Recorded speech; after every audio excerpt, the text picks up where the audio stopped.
ایک دفعہ کا ذکر ہے کہ کسی صحرا میں لمبی ٹانگوں والا ایک بڑا سا چیونٹا رہتا تھا۔ اس کی لمبی ٹانگوں کی وجہ سے دوسری چیونٹیاں اسے گھوڑا نما چیونٹا کہا کرتی تھیں۔ تمام چیونٹیاں موسم بہار اور گرما میں سردیوں کے لیے خوراک جمع کر لیتی تھیں تاکہ بھوک کی وجہ سے شدید سردی میں کہیں مر نہ جائیں، لیکن ان کے برعکس گھوڑا نما چیونٹے کو سردیوں کے لیے خوراک جمع کرنے کی ذرا بھی فکر نہیں ہوتی تھی۔ چھوٹی چھوٹی چیونٹیوں کو ہمیشہ یہ فکر ہوتی کہ کہیں بڑا ٹانگوں والا چیونٹا موسم سرما میں خوراک کی کمی کی وجہ سے مر نہ جائے، لیکن خود اس چیونٹے کو ذرا برابر بھی اس بات کی فکر نہیں ہوتی کہ مشکل وقت کے لیے کچھ سامان کر لیا جائے۔ دن گزرتے گئے اور بالآخر سردیوں کا موسم بھی آ گیا۔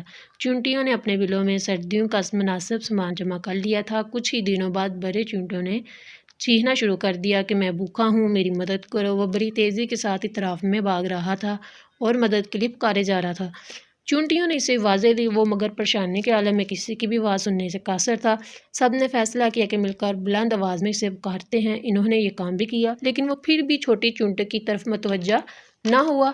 چیونٹیوں میں سے ایک عقل مند تھی، اس نے کہا میں ابھی یہ کام کرتی ہوں، ہو سکتا ہے اس سے بڑا چیونٹا ہماری بات سن لے۔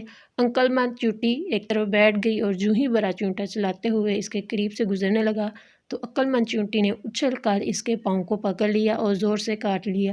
بڑا چیونٹا درد کی شدت سے چلا کر رک گیا۔ عقل مند چیونٹی نے اس سے کہا کہ تم آرام سے کیوں نہیں بیٹھتے ہو، مدد بھی چاہتے ہو اور رکتے بھی نہیں ہو۔ عقل مند چیونٹی نے کہا ہم تمہیں خوراک کے دانے دے دیتے ہیں، مگر مجھے یہ خیال بھی رہا ہے کہ جس نے ہم تم سے قرض دے دی ہوئی یہ خوراک واپس لینا چاہیں گے تو تجھے کیسے پکڑیں گے۔ بچوں، اس کہانی سے یہ سبق ملتا ہے کہ انسان کو برے وقت کے لیے ہمیشہ کچھ سامان کر کے رکھنا چاہیے۔